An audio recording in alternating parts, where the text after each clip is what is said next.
So welcome to the first CLEA seminar of 2024. We are still in the year, still in the New Year's spirit. So Happy New Year to everyone. And I was thinking that that such threshold, such change of, for example, the number of the year. We use them as maybe moments for some a little bit longer, maybe lasting a little bit longer, that every morning pause to think how things are going and what we want the things to be. And this is why we wish each other a happy year and we make plans and so on. So I thought, because this topic of today is so wishful. I would not call it wishful thinking, but it's very wishful and a lot of it's really something I would like to see happening in the world. So I will say it as a wish for something I would like to be happening. It's not something that I have as a like a clear plan. Obviously, as the topic is global universal basic income, and as more a thought experiment or a moment to share some ideas and thinking that I would like you to hear and respond to.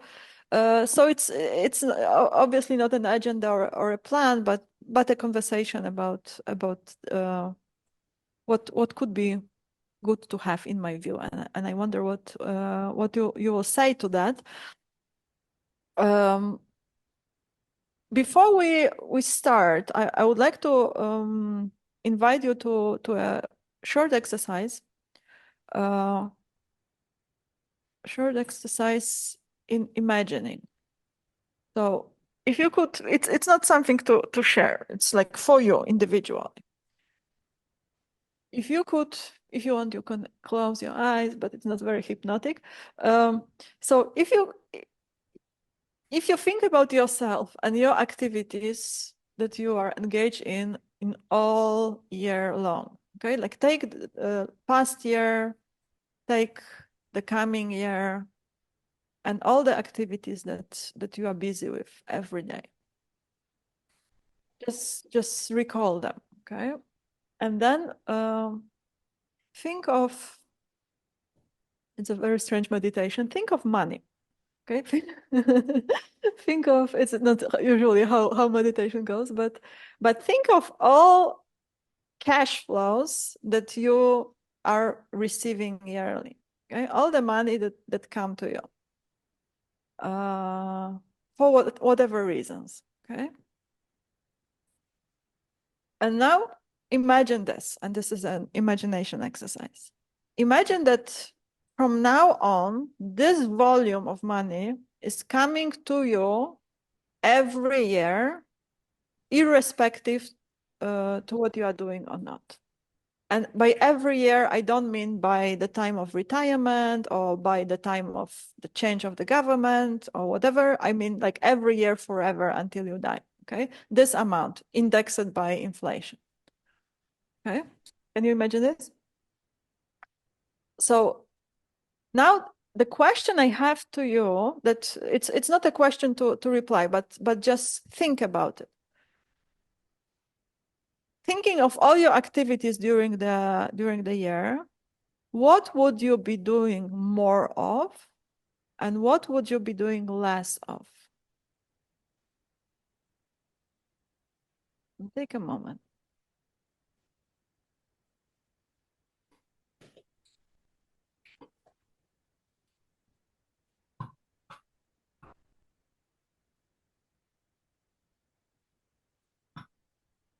And then if you do you have some ideas?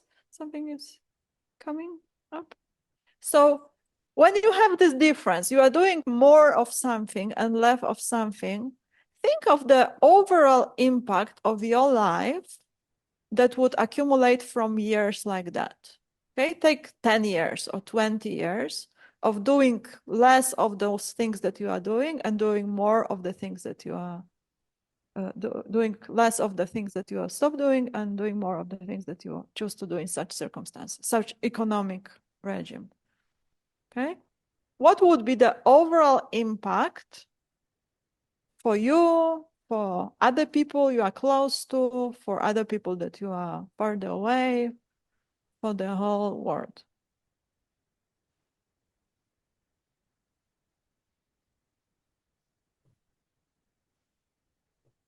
And if you have those answers, please kind of bookmark them in your mind for this seminar, okay?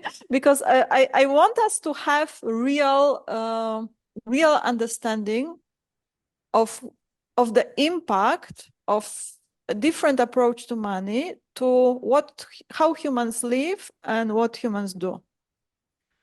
Because when we speak about things like universal basic income, all sorts of ideas of that type, we not necessarily connect to our own, like we don't necessarily source information about humanity and about the like to say strangely, the human potential or what we want to be doing and why. But we think more in generic terms about, international aid and about poverty and so on and so on and so on. So we think about, I want this to be precise. I'm not saying it's about, like the idea of the universal basic income is about our motivation, what we want to do, and not about eliminating poverty and so on. It's not what I'm saying. What I'm saying is that to speak about it, we need to be able to experience it from within of a human being who is meeting such a possibility. And the closest access to a human being each of us have in our own motivational system. So from there we know, like what would be changed or what wouldn't be changed in such situation. And the same holds true for every human being, I suggest, and of course we can say, oh, we are very, very different than other humans. But it's a bit problematic stance to have. And now the interesting difference between people is that we maybe some of us here in this room or this Zoom room in a very, very lucky situation that there is almost no gap, okay? That you are almost or even entirely living the way you would anyhow and doing exactly the things you do anyhow. And this is this overall impact you want to have. And it seems to me that if we are speaking about privilege, I would use the word for this situation, not in a kind of accusatory way, but more in a very, very gifted circumstances in life. Because and here humanity will be very, very spread, yes, and some people will be very close to this gap being small, but I suppose nobody has it like non-existing at all. Maybe yes, but I'm not so sure, like how small it can get. But for some people, it's really, really, light years apart. What they think in how they would be living compared to how they are living now. So to operate within this gap or to close this gap would be, in my understanding, the actual stake of this paradigm of universal basic income. And like from the other side, you can have people who actually have a lot of money but still are not doing or living the way that that they just thought, in such a small and silly exercise that they would be living. And then, like, I wouldn't call like having this wealth, material wealth, and not being able to close this gap actually a privilege. It's more kind of like a zombiehood, yes, that you are kind of like living not your life, or like who knows what you are doing. Yes? So irrespective to how big this gap is, I suggest that visiting this place and thinking how we would be operating if not constrained or conditioned by cash flows. If we are really serious about thinking about it, you will notice that those activities you would be engaged in are something that actually you would be quite proud to stay behind, most of the time for most of the people. So yeah. Uh, and now we only imagine it for ourselves, and then the question, what you will be doing in such circumstance of freedom, probably have something to do with others. So then the next step would be, to imagine it. And what if everybody on our planet is in such a situation? Okay, so what we have individually imagined for ourselves now, and we have motivated ourselves somehow relative to this word, probably. I do.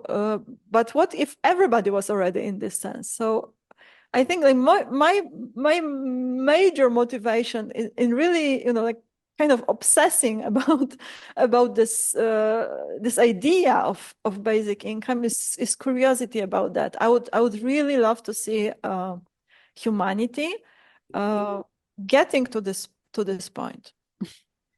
Um, I would be simply curious to see what would happen then, and what kind of animal our species would become in such situation.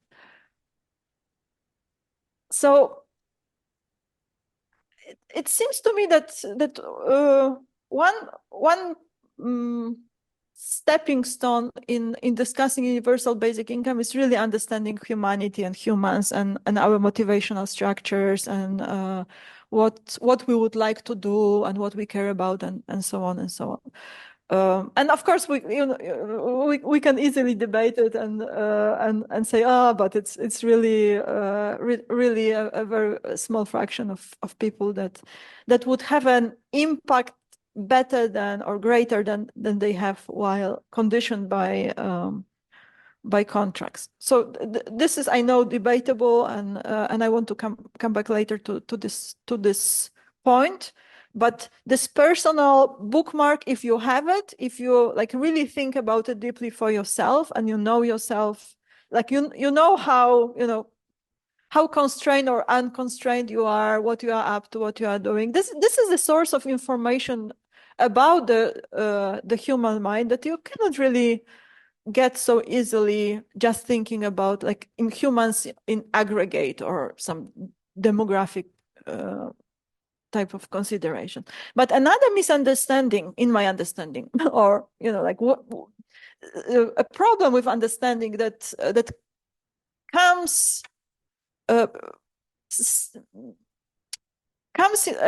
play and problematizes our conversations about basic income is a similar type of misunderstanding, and this is understanding or misunderstanding of money. And I think the problems we have with this brilliant postulate that like has been there and around for centuries and not really moving forward in anyhow is a strange interlock of those two misunderstandings, like what is human being and what is money. And if you just tweak a little bit the perception of both, then it becomes an obvious obvious plan forward.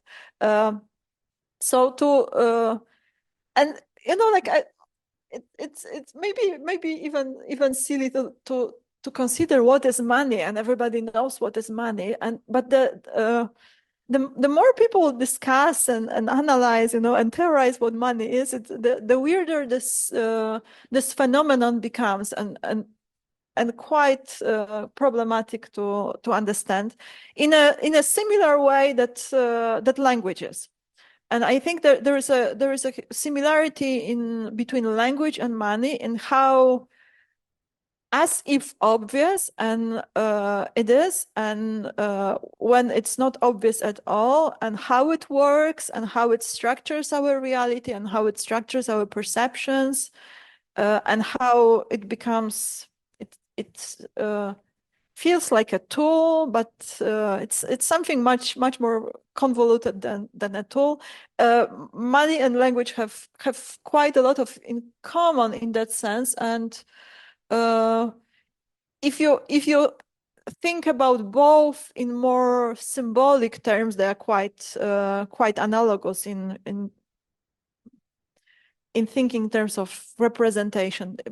Both language utterances and monetary utterances, meaning like payments, are some kind of expressions that come to mean something. They accumulate. They create some structures out of those accumulations and so on.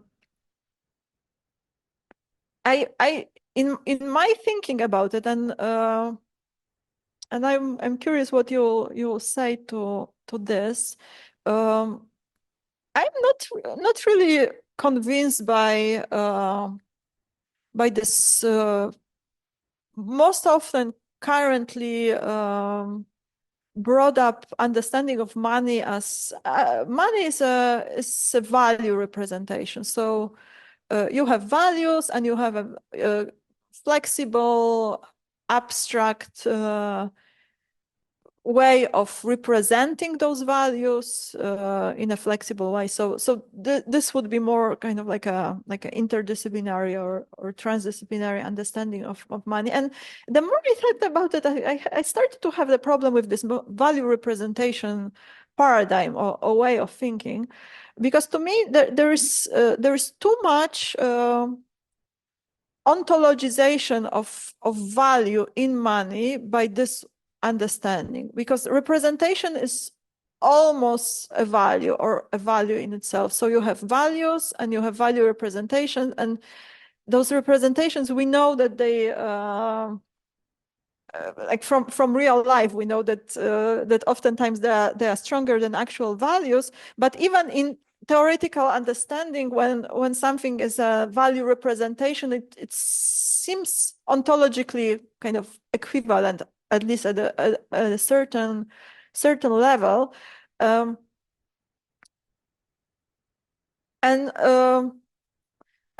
more and more thinking that we have it, like we really still don't have it. Yes, that's thinking about money as a representation, like the actual material, the most tangible aspect of the economic activity is not the money in itself as a symbol, is transactions as events.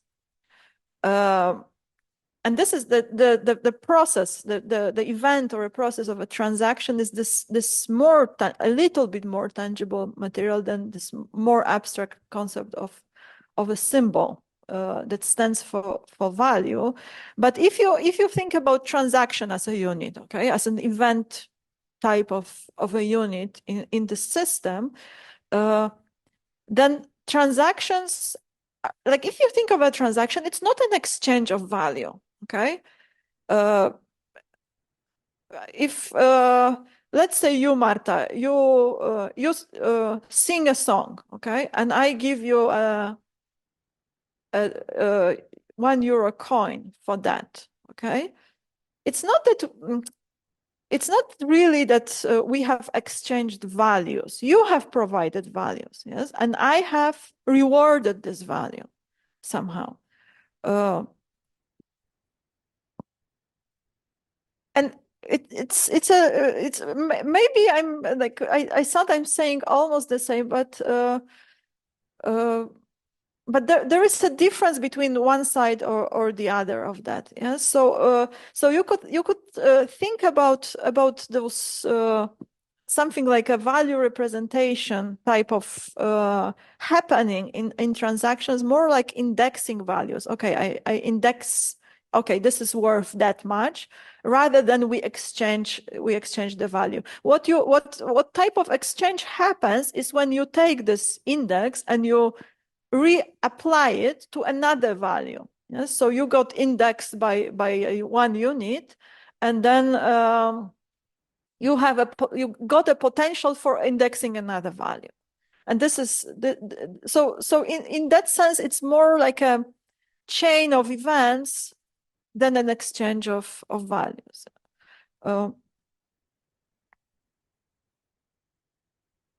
And as I don't think there is any aspect of reality that doesn't really become more intelligently understood if we think about the process of how the thing happens, rather than that the thing that it just simply exists. So it seems that it's the same with money. If you think about money not as those units of value representations, but as the chains of events, of flows of events, where value is indexed, and then the index allows you to index another value, another value, then you are getting closer to reality of it, because some more real values are appearing, and some of them are indexed or not. Yes, and you could think that just as a means of reframing, if we think about $1 or €1 as a kind of like a unit of event, is a very abstract type of dividing those events, yes, in more like a mathematical unit way. Yes, so you have a unit or a fraction of an event in which value is indexed. And in such sense, the currency, the flow of such indexing is money, and the more substance-like type of money, meaning capital, is that's potential for indexing being clamped or kind of congested. Yeah, so it doesn't flow. Yes, when it doesn't flow, it's not doing this money activity.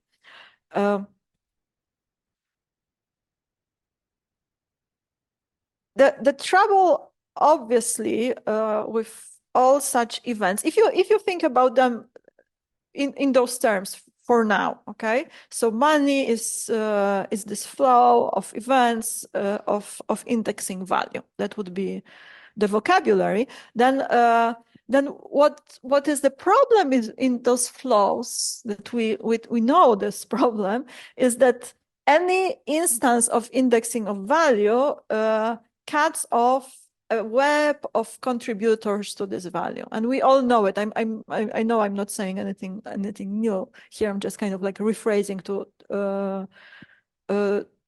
carry on this argument. So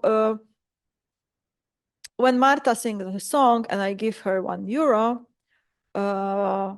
somebody else probably wrote the song and somebody else sang it that she could hear it.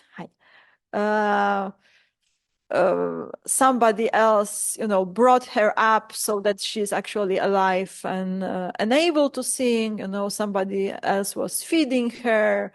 I don't know what other contributors your song had. Like somebody inspired you, to actually feel like singing, and so on, so on. So whatever value instance you have.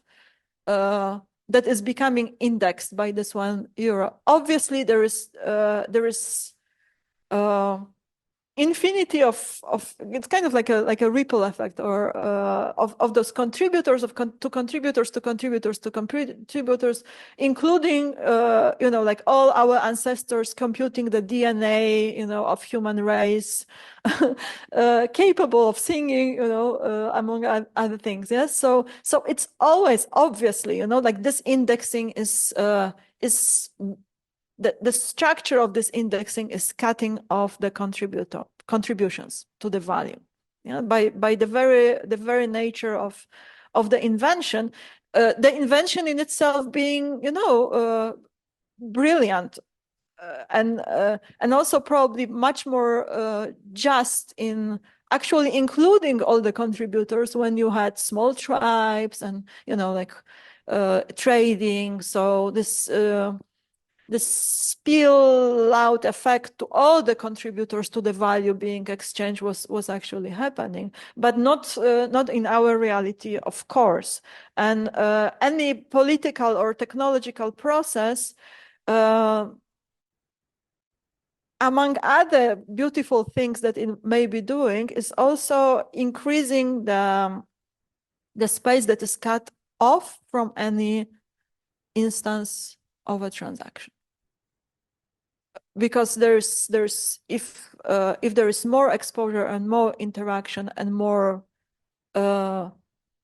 borrowing of knowledge, ideas, intelligence, and so on, in every instance of a transaction, there is more contributors kind of present in making the contribution and also cut off from the indexing action. One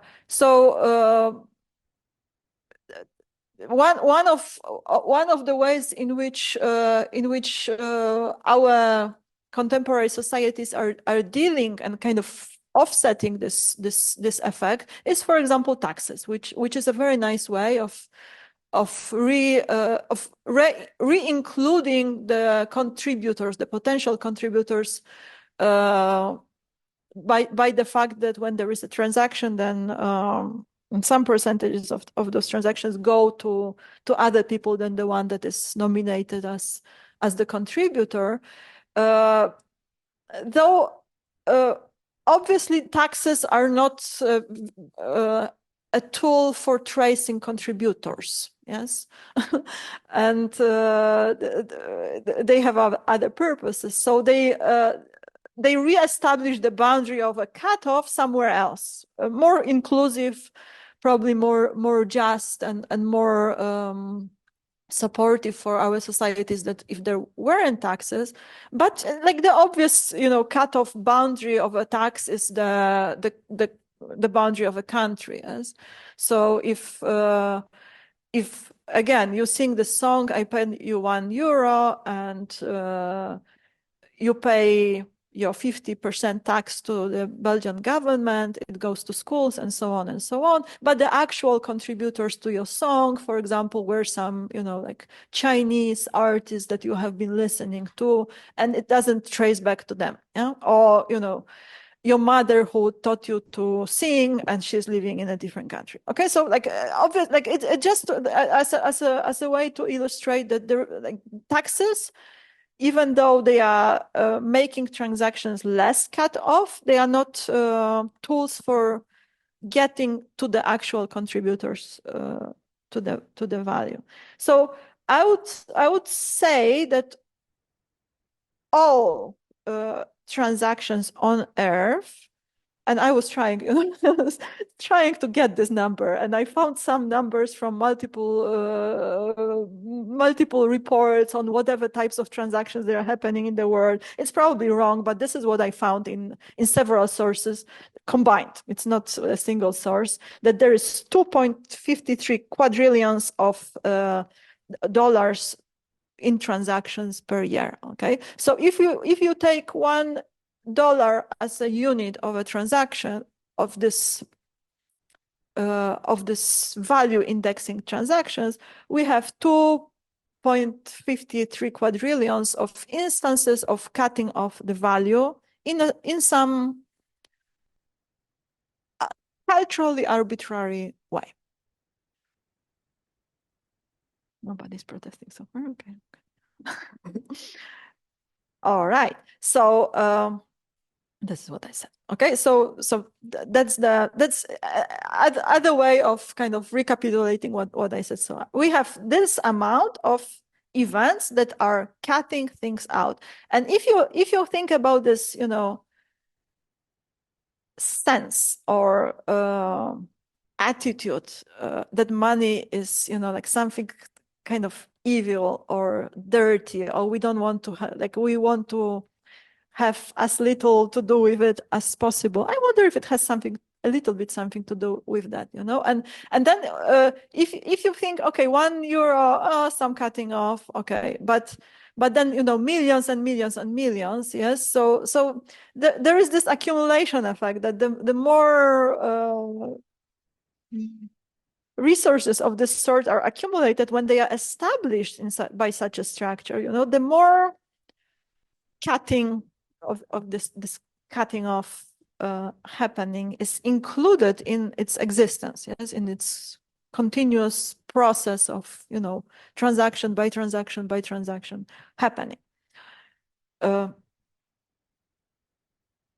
So the way I think, and I'm kind of like rephrasing those things in such terms, because when I think about universal basic income, I really think in those terms.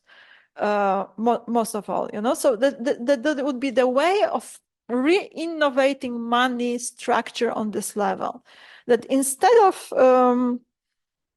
and by that I also want to illustrate that I don't mean most of the programs that are considered universal basic income, but implemented differently. So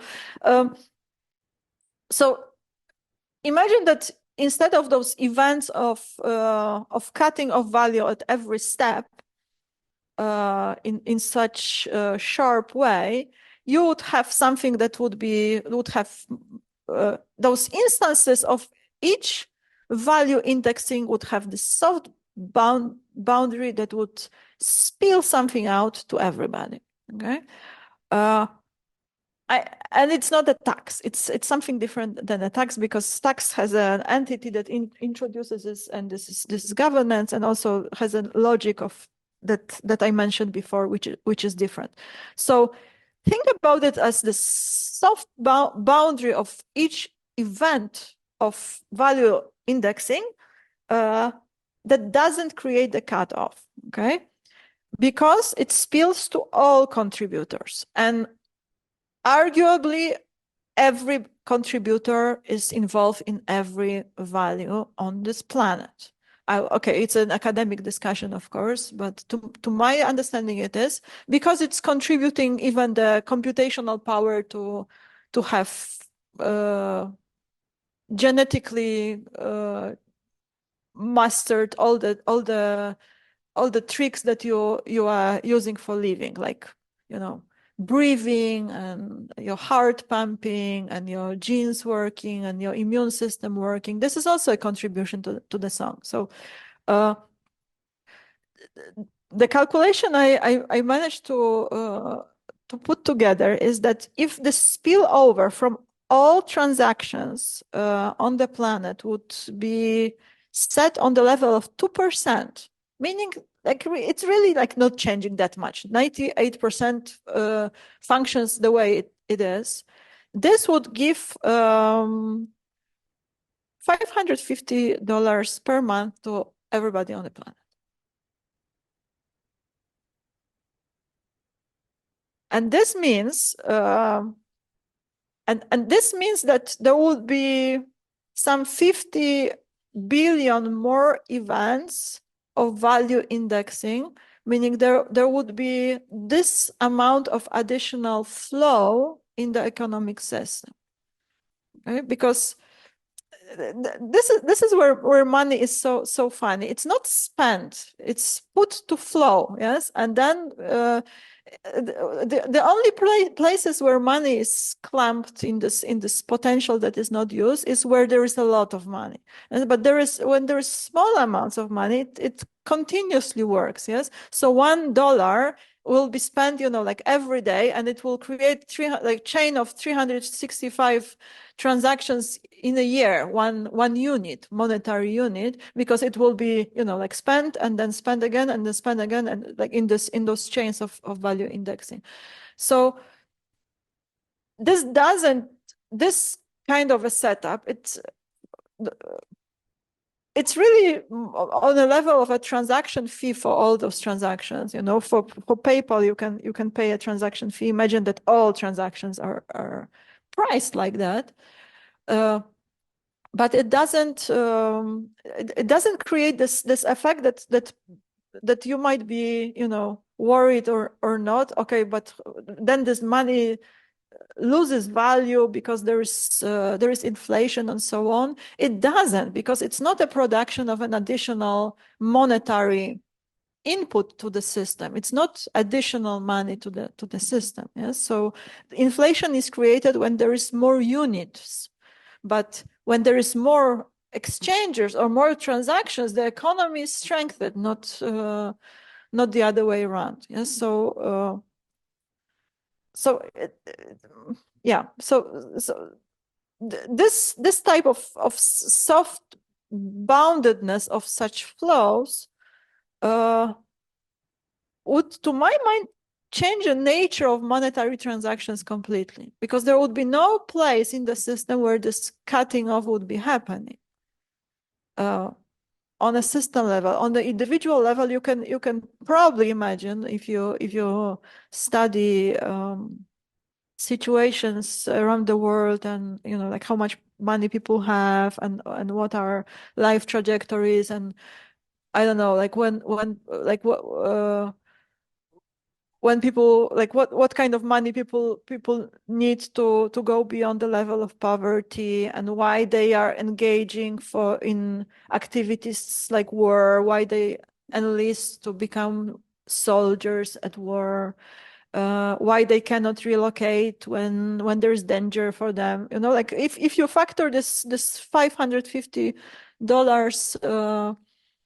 per month into all those life trajectories, obviously they would be different. And there is quite a lot of studies in universal basic income that are not, obviously they are not testing this type of a economic setup of spilling out, and how this would create a different type of humanity altogether. But they are very nicely testing how human lives are changed by even smaller numbers of money arriving regularly. So we know that, yes, it's a huge change. Imagine above that, if we already had systems like that in place. There is a lot of people that contribute money to something good. Yes, they create foundations, they make donations, they want to uh, charity activity, pro bono activities is quite widespread. Yes, so imagine that if such a system of the soft bounded value transactions were in place, and it would be very easy to change as if a slider between the 2%, which is mandatory, and whatever the number you choose between 2 and 20, there would be people, there would be programs, there would be startups, individuals, those commons, and other types of economic activities that would gladly bring it up, and say, okay, we are at the 20%, and there could be something like showcasing or informing, like what kind of percentage of the transaction in this particular case is going to everybody. So I think that would be much more than 550 in today's economy. Which, yeah, this is just for us to imagine the sizes of the volumes here, because of course today's economy would not enter that. I know this, yes, but this is for us to imagine the potential and the size of this possibility if it managed to transition to something different.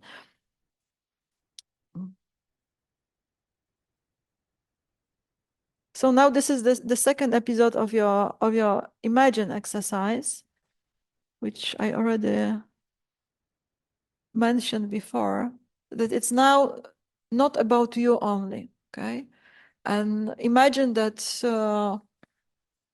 we are speaking about all those AIs and AGIs automating everything. There will be, the value creation will become cheaper and cheaper.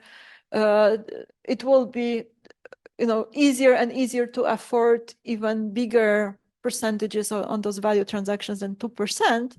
So imagine it grows and people set it usually between 10 and 20%. And actually within our previous exercise, we are in it, but all together, all humans, okay? Not just you.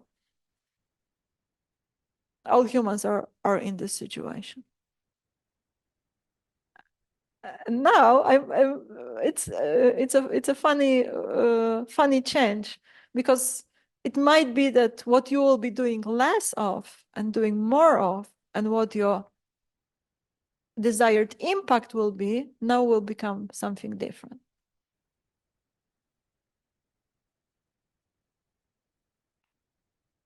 Maybe not. Okay? Because now this freedom and this possibility to make such choices is distributed, and everybody is participating in it.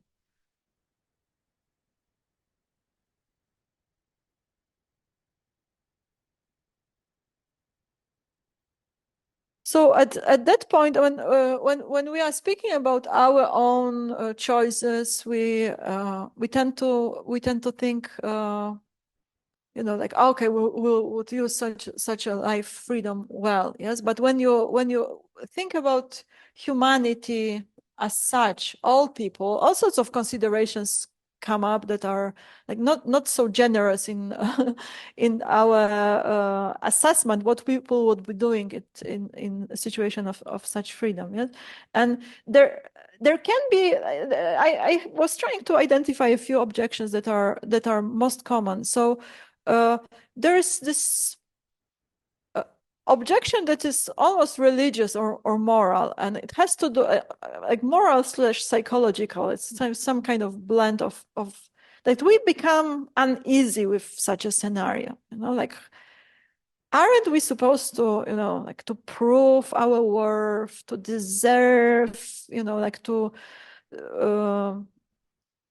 to kind of, like, what's the meaning of life when you just don't have to, like, prove all those things that you are proving, and deserve all those things that you are deserving. And there is a layer which is cultural in it, or religious, like, for example, Protestant ethics and so on. But there's a layer in it which is psychological, and it also varies from person to person, because when you have such a psychological setup, like, and when you have been brought up in a way that you really, like, you have to deserve, then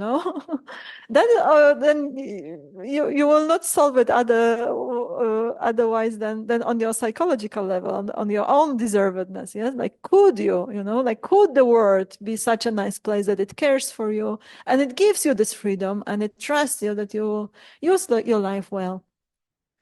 So this one is a bit moral or personal to figure out, and many people will just simply disagree that that a world without such a demand, kind of harsh demand, okay, that is put out by the setup of our society, that such a world would be a better place. Yes, we have it. We are, of course, animals. Yes, and we are wired for dealing with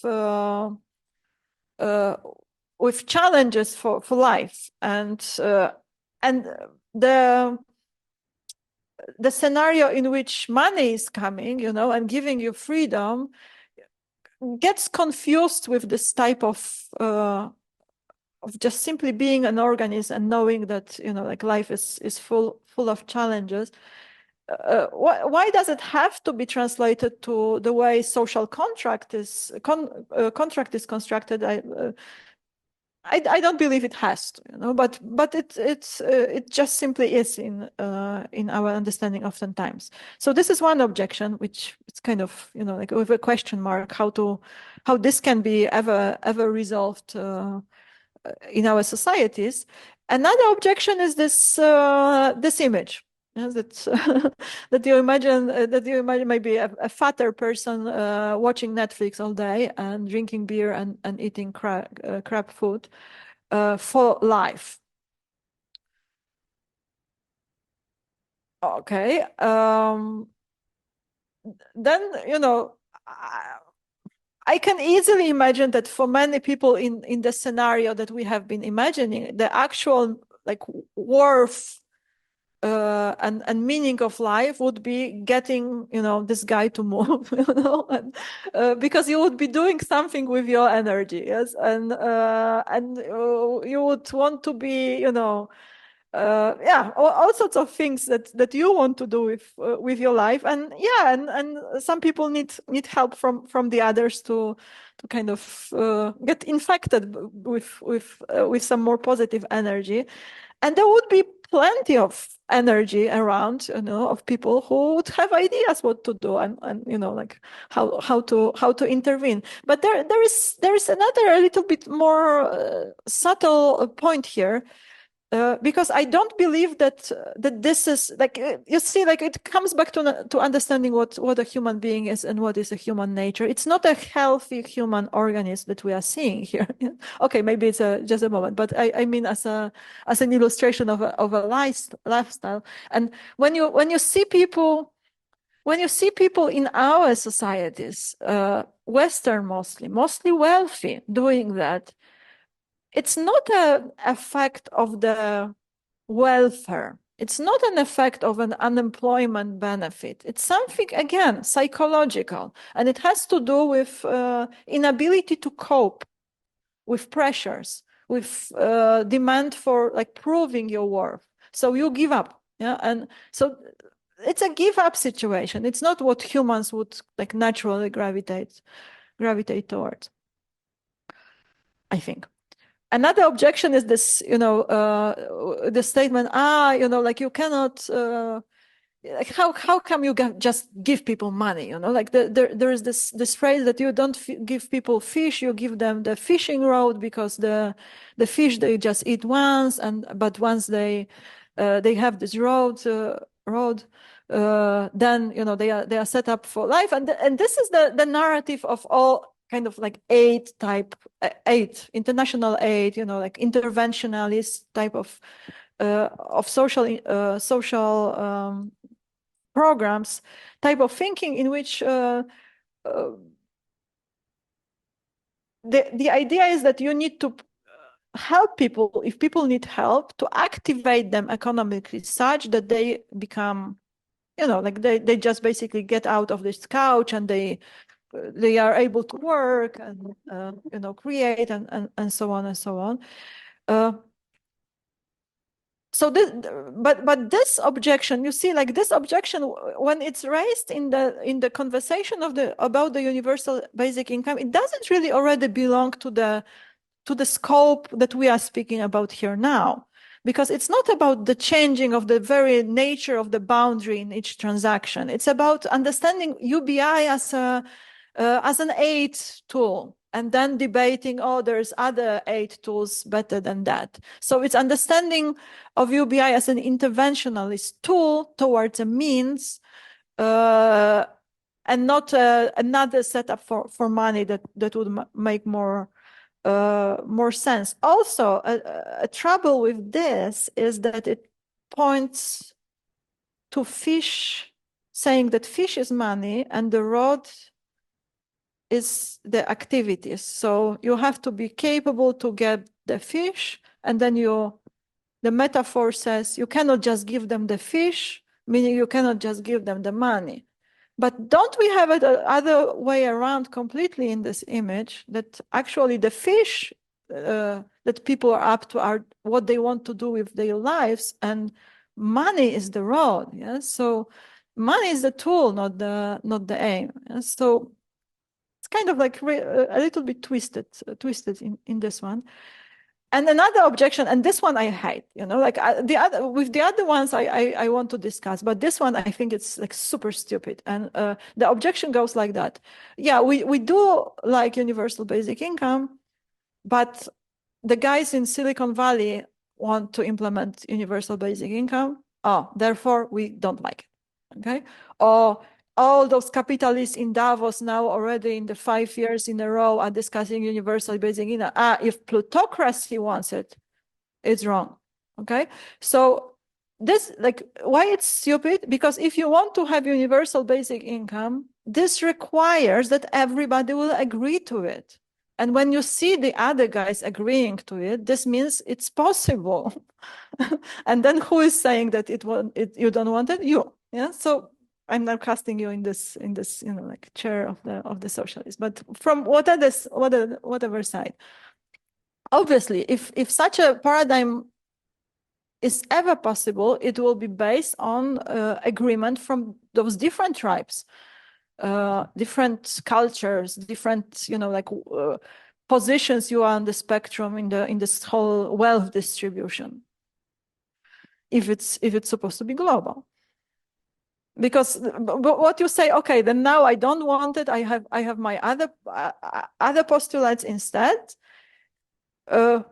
This means that you prefer this, like fragmented and not cooperative way of being, like you prefer to have your tribe against the other tribes that work out a solution that will work. And another objection, which I find it valid because there is no. I know, like what I'm speaking about. I don't know to whom I know I'm speaking to you, but like it sounds like a postulate to non-existing implementation agency that doesn't exist and cannot exist in our normal social structures. I heard this same argument, almost with the same image, from two different people, and one was the director. I don't remember his name. The director of research in Geneva in social research for United Nations. He said, we cannot create dependency like that all humans will be on this dripping, feeder. And another guy, I just in our recent conference about the noosphere, I asked Jaron Yanier about what he thinks about it, and he said exactly the same. But from Microsoft and from this angle of like tech giants type of perspective, they have been discussing in Silicon Valley types of conversations, universal basic income quite a few years ago. Now it's kind of fade out. But they are right, like they are, especially the tech giants. It's not a postulate towards them, dear Google, dear Microsoft, please give us a universal basic income. Keep your governance structure as is and just feed us, because so I completely get this argument. This postulate is not to any addressed to any such conventionally governed entity. I wouldn't mind the United Nations, but they also say this. So there needs to be a different governance approach and different implementation approach for such a situation to not to happen, because indeed that would be dangerous. It's even more dangerous when there are partial orders of this sort, and this is why like as useful as the regional pilot implementations are, they are useful for many things. First of all, for those people. Second of all, they are testing some of the assumptions and proving them wrong. That people will get lazy, that they'll stop working. That it's completely like that. That's evident. That it's not happening. But the local implementations, they have such a structure somehow. There is either like even postulate that the one government or one country would introduce such a thing. You become kind of dependent on the existence, on the continuous existence of this particular social structure, and you are very strongly biased towards its existence. If freedom is of value, then the freedom is problematic in such situation. And we have been arguing this point in the paper, which is called Human Takeover, quite a few years ago already, that there is this subtle dependency that actually in contracts and just simply payments for work is as present as in such bounded and social structure based basic income would be. So you see, like whenever there is this dependency that your livelihood, is safe as long as you help to reinforce a particular social pattern or particular logic or particular way of thinking, of acting, and so on, which all jobs basically are, and it seems.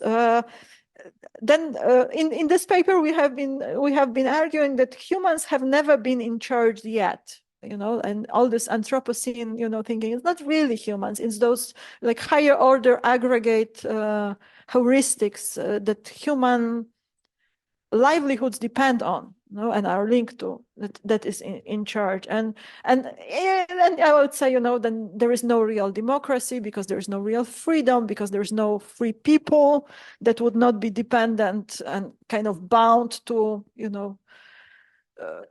staked with their livelihoods on believing in something, on doing something. And from there follows the conclusion that UBI must be unconditional, meaning global, because the country boundary border is a condition, like you are either in or out, and it's clearly a condition. It's not the soft boundary anymore. And also that it must be, I call it non-governable, meaning that there isn't this political force that now,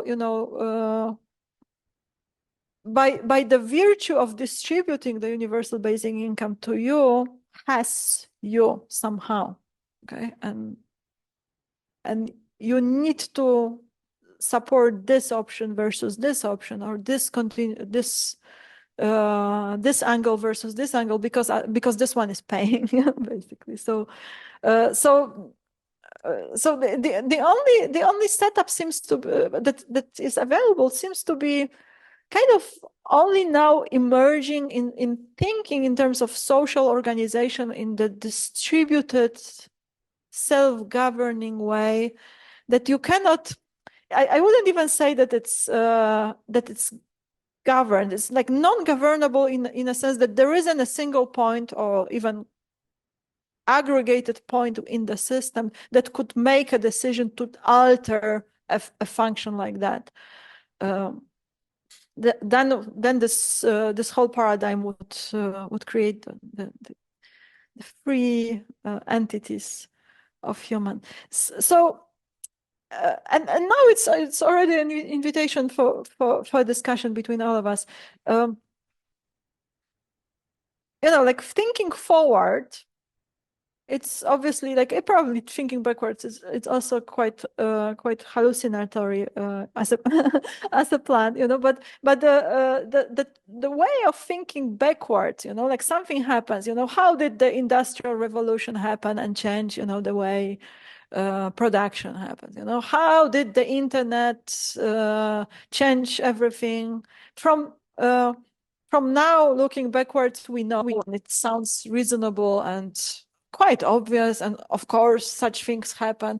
But when you think from the edge of the time that you are now forward, like when the internet is starting, you cannot possibly imagine, and we have those funny records of what people were, like what was the horizon they were thinking this will be useful for. You just cannot imagine because it's too, it's too out there, basically. So I think that for thinking such scenarios, the only reasonable like kind of way of framing our mind is to imagine that it's happening, it's there, it's fully implemented. Let's spend time, working out how our society is operating now. Really invest time in experiencing that and considering, okay, so what's happening here?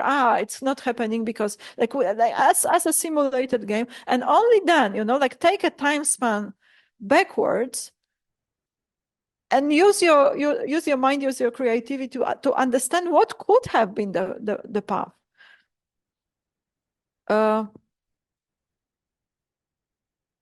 Okay, so before I have some ideas, but maybe it's a good time to break my monologue for a moment. And what do you think so far? Have comments? There are a number of practical implementation issues Yeah. that are not at all obvious. How do you get?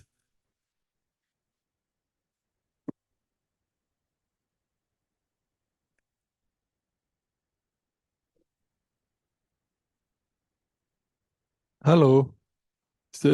Yes, it's working. Is it working now? Yeah. Okay.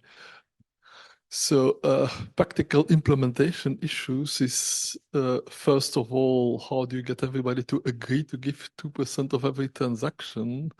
Second, if you put a tax on transactions, isn't that going to reduce the number of transactions simply? Third, 550 euros per person globally, that's a big difference depending on which country you are. For somebody in a poor African country, that would make them rich. For somebody in Switzerland, that would not be sufficient to survive. So you may have to take into account the local costs, the so-called PPP costs. And then also, to give everybody the same amount, you need to register everybody. Everybody should have a unique identity so that, for example, people can't claim the same global income by inventing a number of fake people, or as has happened, just have a number of deceased family members that they claim are still alive. Yeah. So all of these are practical things that are not trivial. I don't say they can't be solved, but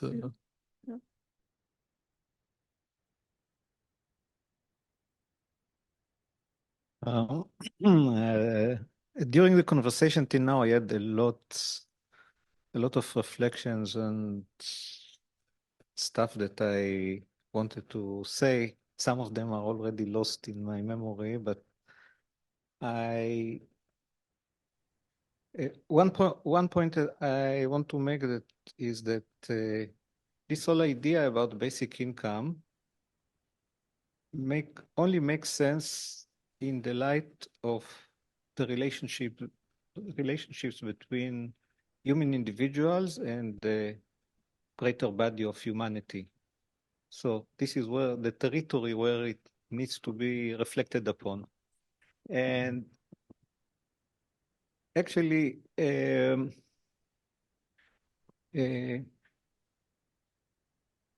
I'm quite enthusiastic about the idea. I'm not sure about the form. And from this enthusiasm, I just want to make right now a point about maybe the last line of the previous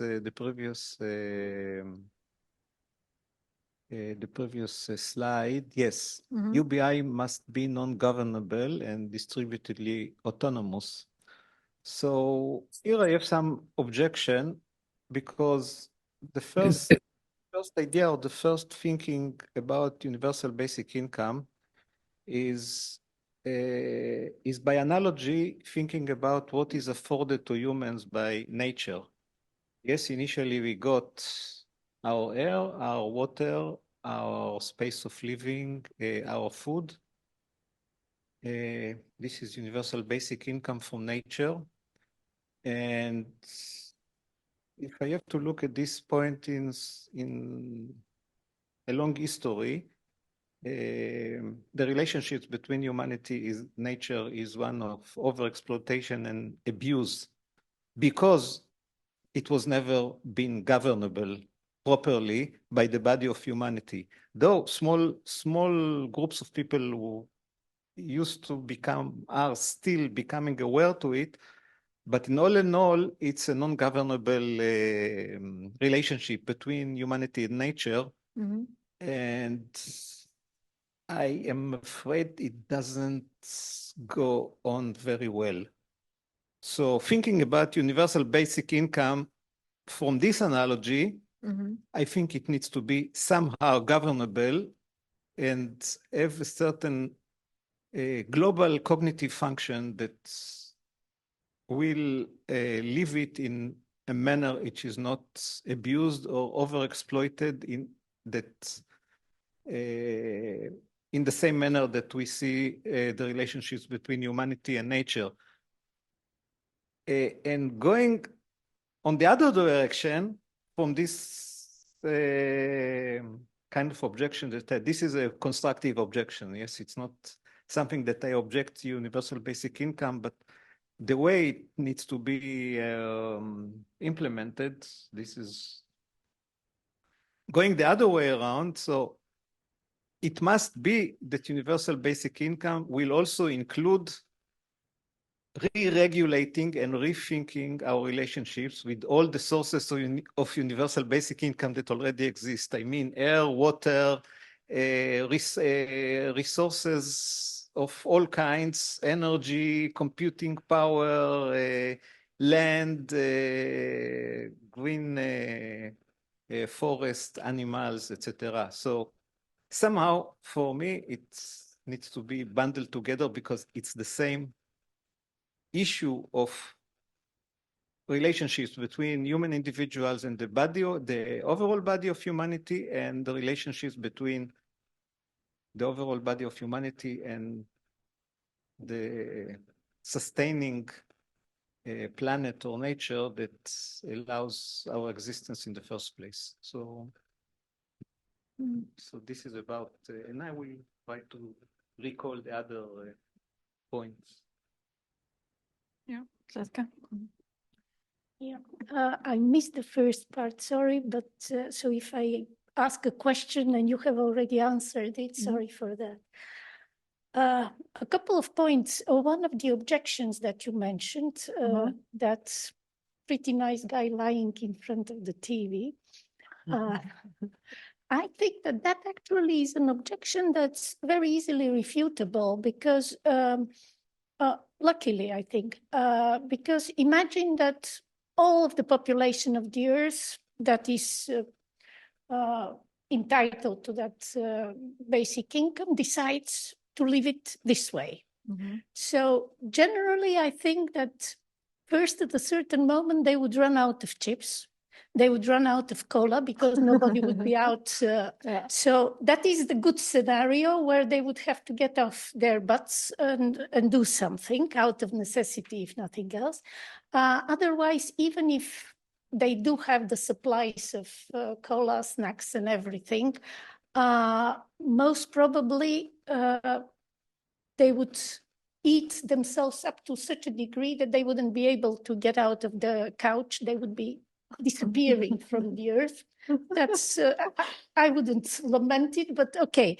And then another thing is that I think that if you assume that there would be a group of people doing that, and then you assume, I think logically you can assume that they would socialize with a similar type of people.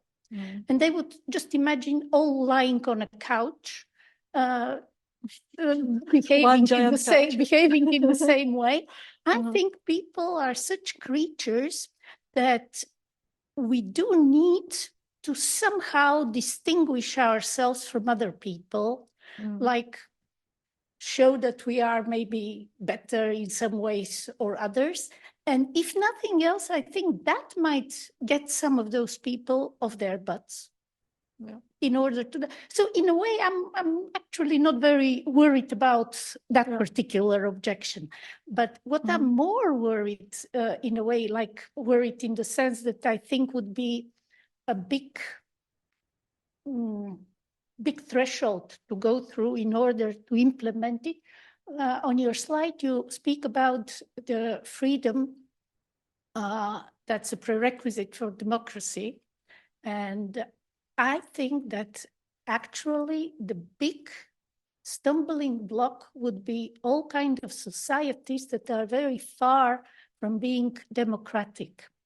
Because there you have the leaders, the powers that rule them, for which I think a universal basic income is an enormous threat. because just because of the fact that it gives freedom Mm-hmm. to everybody. So Absolutely. to me, that is a very big stumbling block.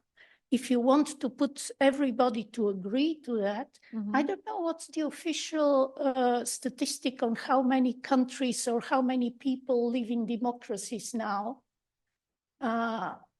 in relation to how many people live in non-democracies. Mm-hmm. But to me, that is a big problematic thing to overcome before you achieve it. Yeah.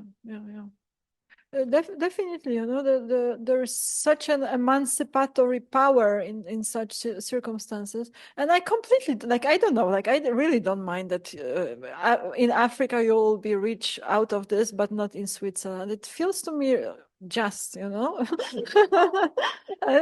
it's a very nice balancing act, wouldn't you say? And you can also always move to Africa and live of that.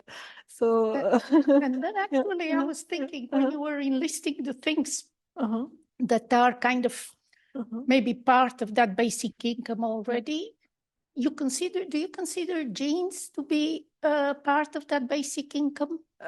No, so I was speaking about those contributions to value production in terms of where do you delineate who has contributed to the gig I just did and got paid to, and it feels everything and everybody forever ever, since the beginning of time.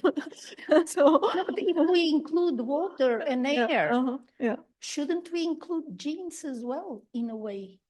Because then it becomes a more difficult exercise.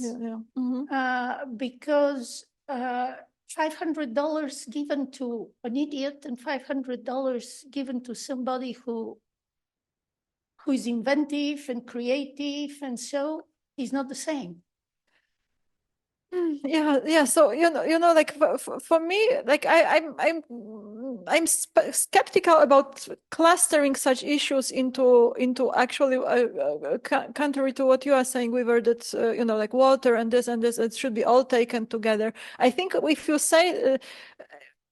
say that universal basic income is everything that humans receive, and this should become governable, I think it's a nice, not that my plan is so much more implementable, but it becomes completely, what do you do with this statement? It's are you calling for a global government to govern everything? What do we do with understanding that this is also basic income? And I think that as far as universal basic income in this type of understanding is concerned, actually becoming very precise and making the entire infrastructure for this purpose only has a much better chance of becoming successful than adding things on top of it. That will also meanwhile regulate how people are treating the environment. We should, it doesn't really annihilate the whole civilization, whole humanity, whole culture, all other concerns. Doesn't. Yes, it just adds one slim layer that is called money, thing.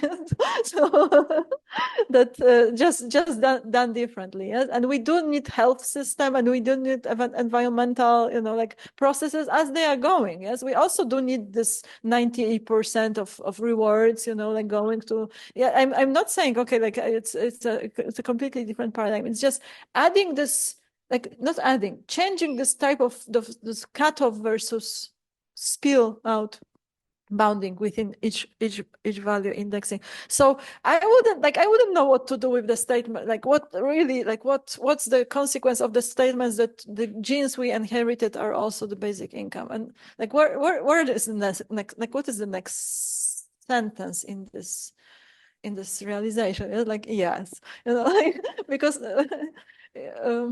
Yeah, I don't know. It can Yeah. be very dangerous to make it obligatory for people Yeah. with a certain IQ, for example, to reproduce more or something like that. That can be horrible. It's, Yeah. So, and this is what I mean non-governable, that it's not a part of government, that it's not an instrument to govern any other aspect of our lives and any other aspect of civilization. Nothing, yes? Because then immediately what you are proposing is a condensation of power that nobody will agree to. Yes, because it becomes a political process, like who gets to decide, like we do have all the political structures in place. Two things. First, governance is not only about who gets to decide, but about cognition, what's going on and how we adapt to different circumstances and different changes, because everything changes all the time. So when are you going to increase the 550 to 600 or to decrease it to 450? Because circumstances have changed. This is one thing. So it's not about who gets to decide, it's about a cognitive setup or a cognitive architecture that keeps it in a relatively stable and sustainable manner. So this was my meaning about this. And now I recalled another point that it's back in the beginning of your presentation, about the spillover and the cutoff. And I think that there is a prior idea that actually is very influencing this cutoff things, and this idea is so very fundamental and critical in human existence, and especially the relationship between individuals and societies or organization. It's simply the idea of possession. What I own and what I don't own, and how the social structure is all the time occupied with drawing the accurate and non-negotiable boundaries between what is being owned by anyone and what is not being owned, and how this ownership transactions are taking place. And I think without addressing this issue of the role of this idea of ownership on the relationships between individuals and societies, or between the individual and themselves, it seems that something would be missing, because now the point that Zlatka was making is exactly this. So do we own our genes? Can we get something from it? Or is it a contribution to something? And how? Because on one hand, this universal basic income is a very homogenizing kind of distribution of the contributions. But we know that contributions are not equal. We know that. So how do we play between this knowledge of, because immediately after you will get this universal basic income in place, based on this idea of spillover, etc. Everybody will come, hey, yeah, but I'm stronger, I'm smarter, and therefore I'm contributing. I know to sing better songs than Marta, so give me €2, not €1 that you paid her, etc., etc., etc. So another issue that needs to somehow. I understand, but it's not in a vacuum. We have an existing economy where people have ways of making claims for contribution. So, for example, if she's singing Beyonce's song, Beyonce comes and say, "Okay, give me my royalty," and we have such things in place. Yeah, I'm not saying let's annihilate all laws or possessions or social contract and start anew. So, of course, if she is using using somebody's, like already recognizable contribution, she has to pay. She has to divide this €1, and she knows that there's a lot of law in place that would not disappear altogether. There's just this additional thing of the spillover, which really doesn't come to replace all that. It's a fraction. Yes, like if 20%, like okay, like I understand that when you are speaking 20%, it like feels like that's really like 2% already generates this 550, like and like if we imagine those categories, almost nothing happens in terms of like possession, ownership, contribution, like property laws, intellectual property, and everything else. But yet it's enough for everything to change so dramatically. Yes. So the changes in the idea. It's not as you say. If we speak about quantities, and okay, there is a huge challenge in making like Francis was mentioning. Yeah. How to implement a mechanism that will take care of it. But suppose that tomorrow morning, some kind of, I don't know, artificial intelligence or alien that comes and tell us and implements it like from yesterday to today, and now we have it. Yeah. But what has changed? What is changed is the idea. Yes. It's a certain idea. It's not so much a quantifiable change. It's the idea of how we conduct our lives and our relationships with each other.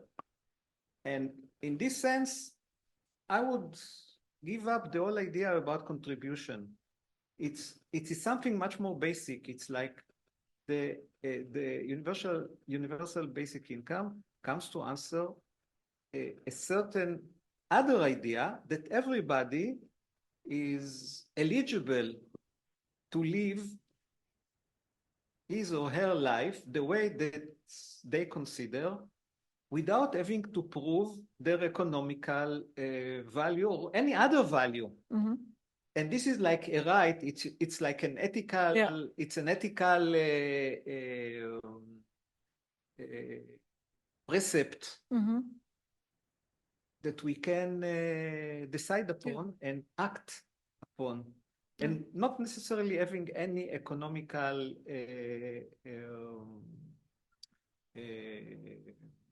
reason behind it. It's not from an economical logic, but from a human. That's like the human takeover. It means, okay, what are we about? We are living beings, and why should we prove our worth to whoever just to be alive?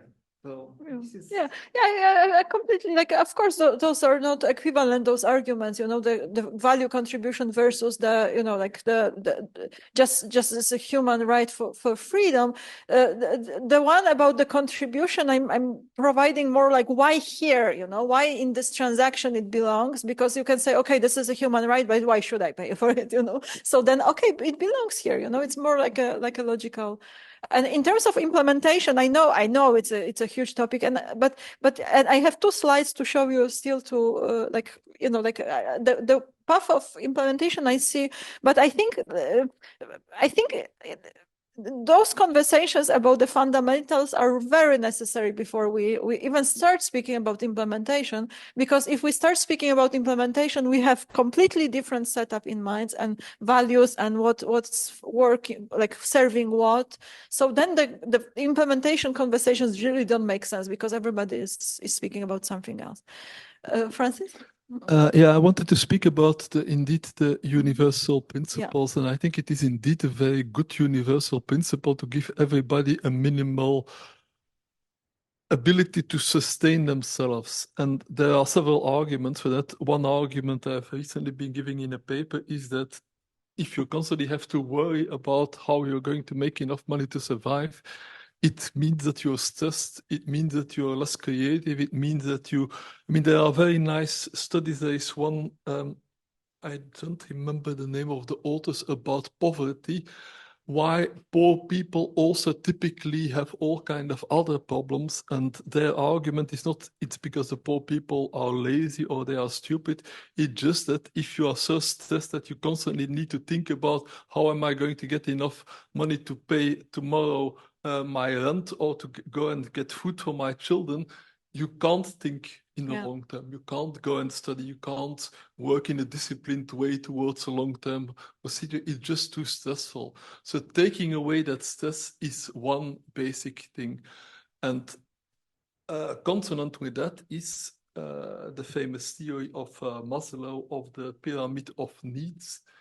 The idea of Maslow is if your lower level needs are fulfilled, you automatically move up to the higher level. So if you make sure that people's lowest level, the physiological and the security needs are sustained, are satisfied, and they will automatically start to move towards more social and intellectual levels.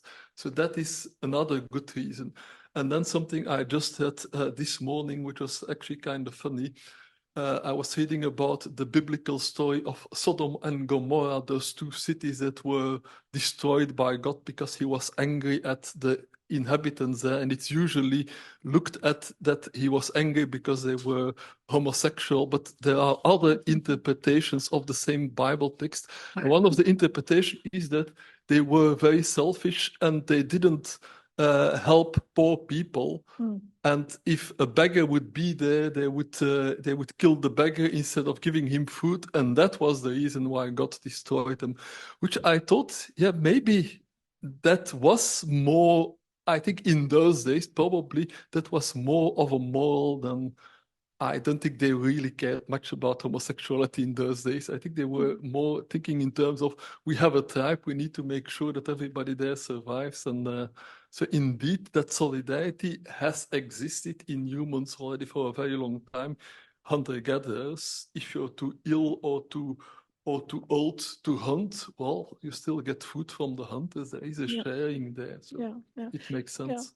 So there is this angle of motivation. I wasn't bringing those up, but there's like, you know, like I could present a series of slides. I'm not good at this, you know, like scary slides, you know, like technological unemployment, this and that, you know, and all sorts of like some Gomorrah and Sodoma destroyed, meaning us, you know, because we are so of course there is like a very strong case, you know, and very strong argumentation from this side that we have to like do something, you know, like in that sense, but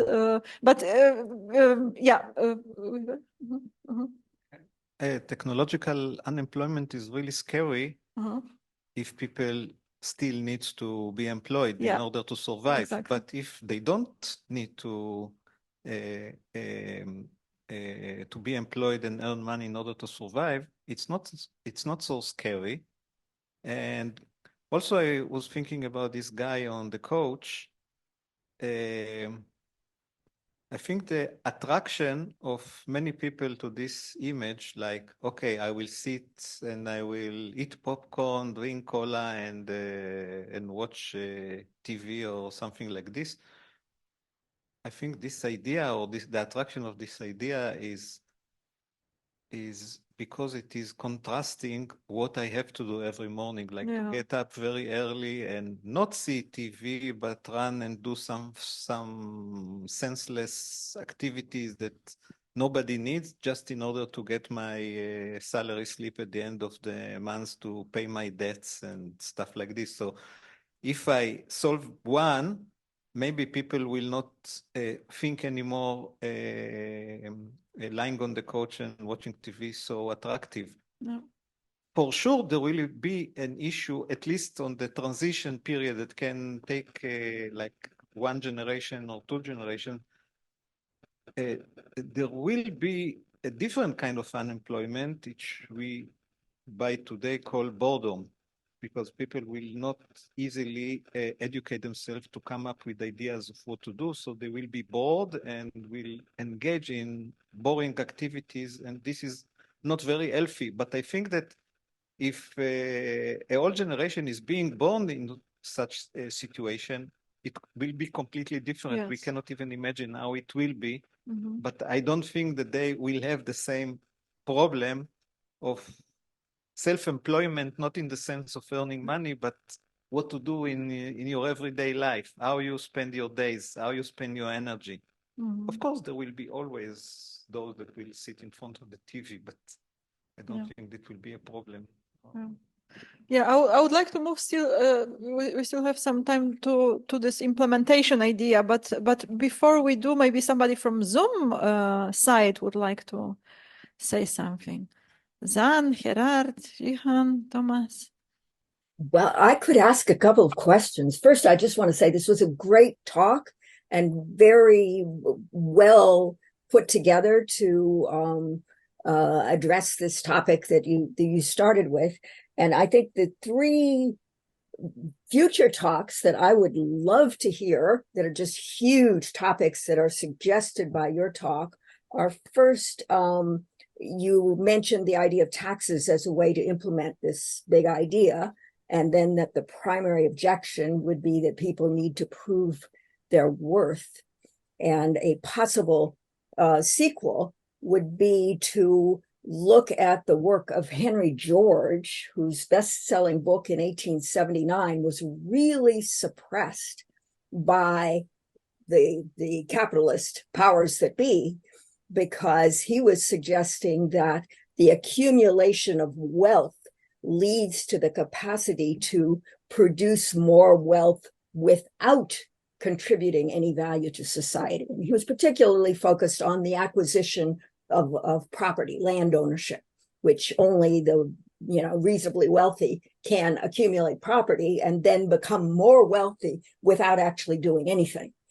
So I think that would be one great future topic.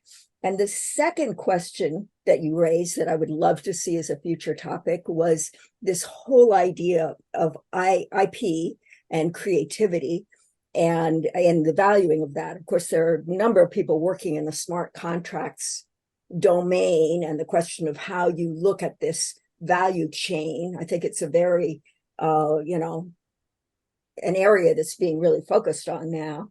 But one of the big questions is the value of arts in education, for example, the value of an outstanding early education. And in the US, teachers are vastly underpaid. They cannot, in where I live, even live here on the salary that they get as a teacher. And that's the creation of the next generation.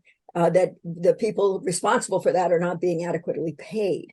So I think it would be very interesting. And one of the sort of big negatives that's being discussed now is the fact that artists are leaving San Francisco, which has been known as a great art center, but they can't afford to live there, right?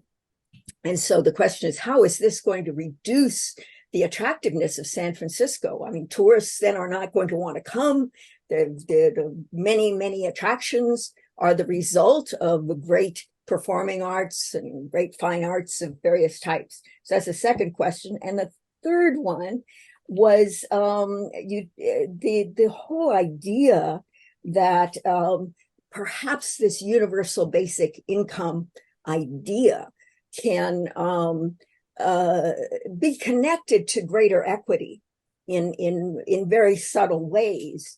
In the United States, women are responsible for 85% of consumer spending, 70% of advertising targets women. Women buy 93% of food, 92% of vacations, 91% of new homes, and they raise 2.2% of funding. In other words, as their value as human beings is really expressed in some way by the amount of funding they raise. They raise 2.2%, and men raise 97.8%. This is under Biden. Under Trump, it was only 2%. So it's gone up 0.2%. And so the interesting question raised there is how might the whole idea of universal basic income, the implementation of that, be connected maybe less to taxes and more to advertising, because advertising is targeting spending on more consumer products. And if instead the whole idea with these corporations would be that they could get so much value out of actually helping to lift up the arts community and all other. I know you want to make one standard amount, and that would be a question to debate. But in any case, this whole issue of maybe not getting it from taxation, but maybe getting it from corporate advertising, I think would be really, really interesting to explore. Thank you again. This is, and the comments have been great as well. Thank you. So yeah, so I'm not really speaking taxes, you know, like what I'm speaking about is this something different, you know, like it's coming in, it requires a technological solution, a financial technology solution that is mediating transactions in such a way that is connected to the distribution of this, like immediate distribution to this of this collected part to the universal basic income. And technologically, it's not inconceivable. I agree that it's complex, you know, and huge and so on, and can go wrong, but technologically it's not impossible. It doesn't have to be taxed. We have you know, concepts such as transaction fee that are, you know, like connected to the usage of a particular technology. And then why would people, you know, why would AIs, why would social systems opt to choose this technology over another to mediate a transaction? Because they would prefer that. Why would they prefer that? Because of this whole overall effect that would be strengthening, you know. So it doesn't necessarily be like in this tax logic. But what you say about women, and also this connects to what Francis said about the differences between countries. You know, like strangely enough, this scenario being, as you say, uniform in the distribution is targeting precisely the vulnerable. And, you know, like it's equipping better people in poorer countries, you know, equipping better people who are poor over like almost changing not much for people who are wealthy, although psychologically I believe it's changing for them a lot as well. And also when it's something that each individual is receiving and not a family, you know, not a, you know, like a head of family, but each individual to their individual accounts in terms of, you know, emancipation of women, I think it's extremely important, you know, in those all those cultures where, you know, like that would change the relationship between the sexes in you know, terribly, like in a very, very strong way, you know, like once they, of course, you know. And it's again, you know, cultures come in, you know, would they get those money and keep them for themselves, for themselves and so on? Women, yes. I'm not sure I understand the idea of how advertising comes in as a technological means for what? For collecting the funds or distributing. Well, you had your lazy guy sitting, lying on the sofa, and he's being targeted with advertising, lots of advertising, right? And the whole idea is that we're fueling our economy through spending, consumer spending. And what if we were fueling our economy through a shift from advertising to universal basic income? Yeah. So, you know, like the whole society doesn't disappear. The fact that there is this type of chaining on indexing of values doesn't mean that there's people who do advertising, who have social ideas, who wants to do interventions, who want to target, you know, people with ideas, run NGOs, right? Run projects for well-being and health of other people, and I suppose that a lot of such activities would be reaching this guy on the couch this way or another. Yes, the interesting thing with those interventions would be that the meaning, you know, the invitation to the guy would be different, you know, and it would not be, oh, join the economy, get a job, become productive, you know, because such people do exist in large numbers now, you know. It's not a hypothetical guy, but it's this kind of like giving up. I you know, like I feel so bad about myself that I will pretend I'm not here, basically, this kind of behavior. But you know, like then this advertising towards those people would not be about, okay, you have to prove something, you know, like you are free, you are okay, you know, like you are already like from the start, okay, now what can you do? Yeah, it's a completely different energy in this question. And you know, like in terms of this value, what you say about value producing versus capital, yeah, that's that's the thing, yeah, that this universal basic income, it's not communism, you know, it's not like let's take all money from the rich, you know, and redistribute and abolish property and so on. It's just, you know, like shifting the balance, yes, and allowing more cash to flow, basically, yes, because because then it generates transactions and includes more people. That's it. And what I like what you say about arts and teachers and those professions.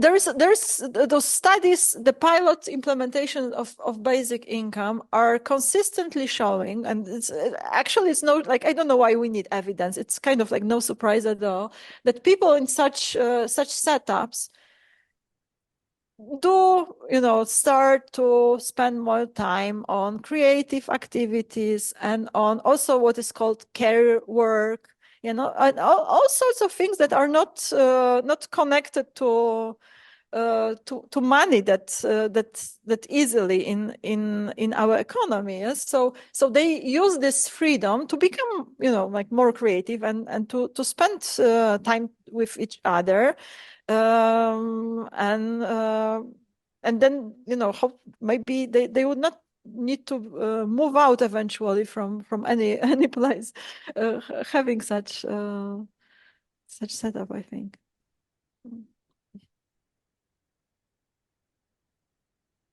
Gerard? Just to unmute myself. Francis gave some good reasons for such a form of income. But to some extent, some of the arguments already are fulfilled by the fact, for example, in the Netherlands, there is an extremely wide-ranging support system, national support system. Everybody who is lacking in food, who is lacking in education, who is lacking in possibilities, there is a support system for it in the Netherlands and in some other countries. I think Belgium is not too far away. So one of the possibilities is that you might say, well, we do have a universal income in the sense of a universal support. So the question is, can we change the support to something where people decide on how they spend the money themselves? As far as I would say about, are there any examples? You gave some examples, but are there any examples? The word that came to my mind is gentry. It's a group of people that developed at a certain moment in time, usually connected to land, but that's not really the important part. It was that they had a steady income. And what they did with it is actually increase the strength of the family. And so they were very supportive to themselves. But also, at least in the UK where I live, there were lots of activities like people who were going out and painting birds and doing collections. So the whole museum idea developed in the 19th century from the gentry. So I wonder to what extent you would consider this a reasonable transformation from universal support to universal devolvement, that is, people get the possibility of doing things themselves, and whether you would consider gentry as a good example of this type of development. Yes, definitely. And a beautiful example of argumentation is in the publications of the person called Guy Standing in the UK, and he's arguing precisely that, and very nicely evidencing that, you know, like whatever, for example, job activation purposes a particular UK program has that is heavily involving workers, you know, interventionists say, the more freedom is given to the person instead, and kind of like trust, you know, and he has those pilot implementations of basic income to compare the results, then the better the desired outcome is. So whatever the intervention is targeted in, the universal basic income is actually a better way to achieve it. This is his line of evidencing, but he's saying, and I agree with him, you know, that it's only, you know, the conversation of this type makes sense only in comparison with the existing social policies. Yes, that it's a targeted policy, it has a goal, and there is a better way to achieve this goal. But for him, he has a similar attitude to the universal basic income, that it's like, it's more fundamental than just achieving the particular aims of social policy. It's philosophically more fundamental, but compared to existing interventions, it's a better way. And I suppose, you know, like those pilot implementations in different countries eventually will settle, you know, in using those instruments more and more within countries. Yes, but again, it's within countries. It's, you know, reinforcing the you know, like ones who are the difference between ones who are in and ones who are not in, and will not you know, like solve the tragedies with migrations and so on and so on. So like as partial solutions, I believe it's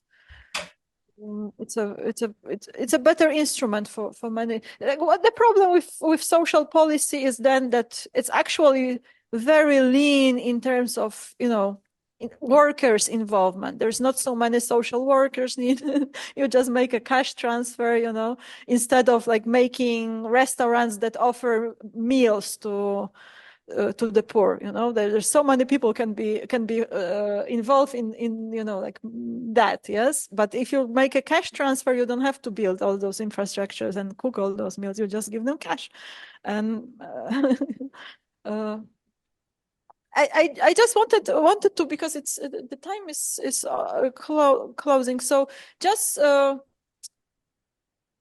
maybe to come back to this point from the beginning about the time that we are in now, and why I think it makes sense to push such postulates to like not necessarily existing addressee at the moment.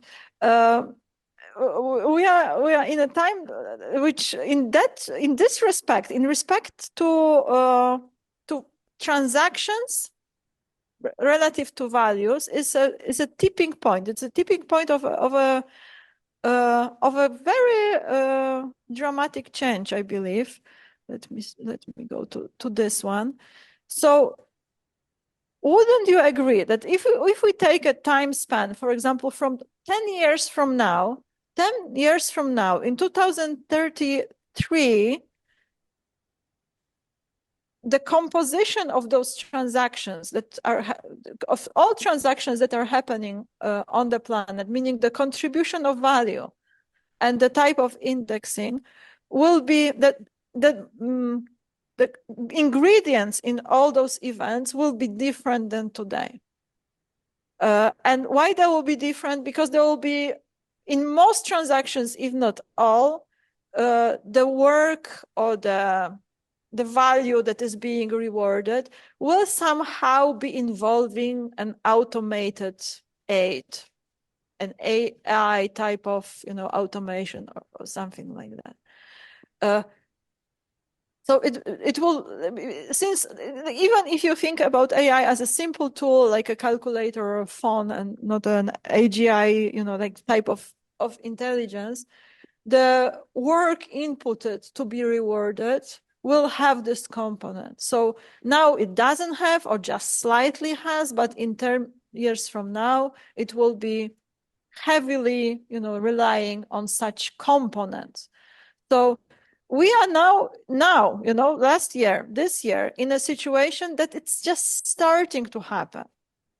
So the types of transactions that have this contribution are just starting to appear. And for example, now, this year, I believe, I don't know what you think about it, is that imagine that all, like now, today, all AI-based services, okay, having an AI component would have this 2% transaction fee. We don't change anything this year, but only this. No? 2%, it's nothing, yes? And also not much will be generated for the splitting, yes? Because it's 2% of a particular type of a service and not more. Enough will be generated to build the infrastructure for spreading this thing. To spreading the UBI. Yeah? But next year, there will be much more transactions that have this component. And in 10 years, I imagine maybe all. Yeah? So it's such a moment, such a moment where you can catch the, like the opportunity when it's very small and just, but it will expand dramatically. Yes. Imagine like last year we have been surprised by ChatGPT and such. Yes. Next year we can be surprised by an AGI that will do all your work. You pay a subscription fee. Okay, you will pay 30% of your salary for the subscription fee, but it will basically just require your supervision to deliver your deliverables for your work. So of course you will buy the subscription. Yeah, but then those subscriptions could be subjected to this transaction fee. So it's not really like it's a scalable and implementable thing if you catch the moment when it's small, but it has an immense potential for expansion. So just like, since we are in 2033 now, 10 years from now, so imagine this, that all transactions on the planet are in this understanding of what I was speaking about, soft bounded, all of them, okay? How could that have happened? You look back 4 years from now, and like what happened is simply this. It's not a political process. It's not agreement. It's just a distributed process. Then that, like 4 years earlier, all or most of participants of transactions have developed a strong preference that if they can choose, like this route of transaction or this route of transaction, they go for this one. That's it. Like 4 years of strong preference could create this effect in 2033. If the strong preference was, and it's of course it's hypothetical, this timeline, just to illustrate, so in 2030 they have strong preference, nothing more than that. It's not legislation, it's not United Nations, it's not taxes, it's a strong preference distributed on the planet. Okay, how could this strong preference be developed? It wouldn't be developed if there wouldn't be a financial technology that allows all transactions to be processed in this way.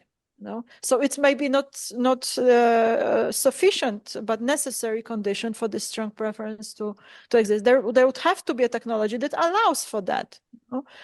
And for this technology to be developed, there would have to be enough accumulation of services, value generating services, that are based solely on those conditions. So you would have a generation of services that are not existing now, but would be existing in 2026. Let's say that to buy the subscription, to buy the service, to buy the product, you go through the soft bounded, not the other one.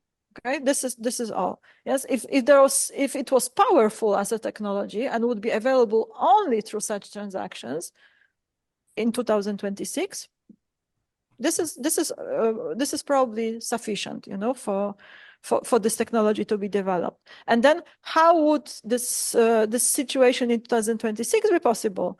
Yeah, there would have to be, you know, like the AI developers will not be developing their AI services and simultaneously a technology for this distribution of universal basic income, because this is not their business. So there would have to be a development of this proto financial infrastructure that would be able to propose to AI developers or services or AGI developers, okay, channel your transactions through here. So if this is next year, so this year would be probably for making this happen. And yeah, and I think that's it. What I had to say.